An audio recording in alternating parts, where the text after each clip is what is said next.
Finally ಎಲ್.ಕೆ. Advani ಅವರಿಗೆ ಭಾರತ ರತ್ನವನ್ನ ನೀಡಿ ಗೌರವಿಸಿದೆ ಈಗ ಕೇಂದ್ರ ಸರ್ಕಾರ. ಈಗ ಅವರ ಮನೆಯಲ್ಲಿ ಸಂಭ್ರಮಾಚರಣೆ ಮನೆ ಮಾಡಿದೆ. ಸಹಜವಾಗಿಯೇ ಹಲವು ಚರ್ಚೆಗಳು ಬರ್ತಾ ಇತ್ತು. ಅವರನ್ನ ರಾಷ್ಟ್ರಪತಿಗಳನ್ನಾಗಿ ಮಾಡ್ತಾರೆ, ಪ್ರಧಾನಿಗಳಾಗಲಿಲ್ಲ ಅನ್ನುವಂಥ ಹಲವು ಬೇಸರಗಳಿತ್ತು. ಸೊ ಈಗ ಫೈನಲಿ ಅವರಿಗೆ ಭಾರತ ರತ್ನವನ್ನ ನೀಡಿದ್ದಾರೆ.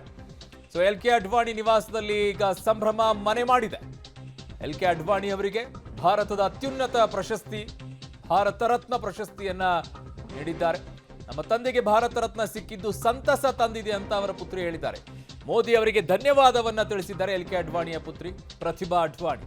ಎಲ್.ಕೆ. ಅಡ್ವಾಣಿ ಅವರಿಂದಲೂ ಕೂಡ ಪ್ರಧಾನಿ ಮೋದಿಗೆ ಅಭಿನಂದನೆಯನ್ನ ಸಲ್ಲಿಸಿದ್ದಾರೆ. ಬಿಜೆಪಿಯ ಭೀಷ್ಮ ಎಲ್.ಕೆ. ಅಡ್ವಾಣಿಗೆ ಭಾರತ ರತ್ನ ಈಗ ಕೇಂದ್ರ ನೀಡಿರೋದು ಸಂತಸ ಮನೆ ಮಾಡಿದೆ.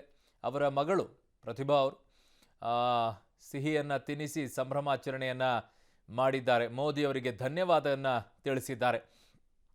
ಬಹುದೊಡ್ಡ ಜವಾಬ್ದಾರಿ ಬಿಜೆಪಿಯಲ್ಲಿ ಅವರಿಗೆ ಇದ್ದಿದ್ದು, ಆ ಜವಾಬ್ದಾರಿಯನ್ನು ನಿಭಾಯಿಸಿದ್ರು. ಇವತ್ತು ಏನೇ ಬಿಜೆಪಿ ಇದೆ ಅಂತಂದ್ರೂ ಅದರ ಬಹುದೊಡ್ಡ ಪಾತ್ರ ಎಲ್.ಕೆ. ಅಡ್ವಾಣಿಯವರದ್ದೂ ಕೂಡ ಇದೆ. ಅವರದ್ದು ಒಂದು ದೊಡ್ಡ ಪಾತ್ರ ಇದೆ. ಕಾರಣ ರಥಯಾತ್ರೆಯನ್ನ ಮಾಡಿರದೇ ಇದ್ದಿದ್ರೆ ಹಳ್ಳಿಯಲ್ಲೂ ಕೂಡ ಬಿಜೆಪಿ ತಲುಪೋಕೆ ಸಾಧ್ಯವಾಗ್ತಾ ಇರಲಿಲ್ಲ. ಅವರ ಆ ರಥಯಾತ್ರೆ ಏನಿದೆ, ರಾಮ ಮಂದಿರಕ್ಕೋಸ್ಕರ ಮಾಡಿದಂಥ ರಥಯಾತ್ರೆ ಭಾರತ ದೇಶದ ಪ್ರತಿಯೊಂದು ಹಳ್ಳಿಗೂ ಕೂಡ ಮುಟ್ಟೋ ರೀತಿಯಲ್ಲಾಯಿತು ಬಿಜೆಪಿ ಪಕ್ಷದ ವಿಚಾರದಲ್ಲಿ. ಹಾಗಾಗಿ ಮೊನ್ನೆ ರಾಮ ಮಂದಿರಕ್ಕೆ ಅವರನ್ನ ಉದ್ಘಾಟನೆ ಸಂದರ್ಭದಲ್ಲಿ ಕರೀಲಿಲ್ಲ ಅನ್ನುವಂಥ ಹಲವರು ಟೀಕೆಯನ್ನ ಮಾಡ್ತಾ ಇದ್ರು. ಅವ್ರನ್ನ ಕರಿಬೇಕಾಗಿತ್ತು, ಎಕ್ಸಾಕ್ಟ್ಲಿ ಕರಿಬೇಕಾಗಿತ್ತು, ಹಾಗೂ ಹೀಗೂ ಏನೋ ಮಾಡ್ಕೊಂಡಾದ್ರೂ ಅವ್ರನ್ನ ತರಬೇಕಾಗಿತ್ತು ಅಂತ ಹೇಳಿ. ಬಟ್ ಈಗ ಅವರಿಗೆ ಭಾರತ ರತ್ನವನ್ನ ನೀಡಿದೆ ಕೇಂದ್ರ ಸರ್ಕಾರ. ಇದು ಬಹುದೊಡ್ಡದಾದಂತಹ ಗೌರವವನ್ನ ಅವರಿಗೆ, ಸನ್ಮಾನವನ್ನ ಅವರಿಗೆ ಸರ್ಕಾರ ನೀಡಿದೆ.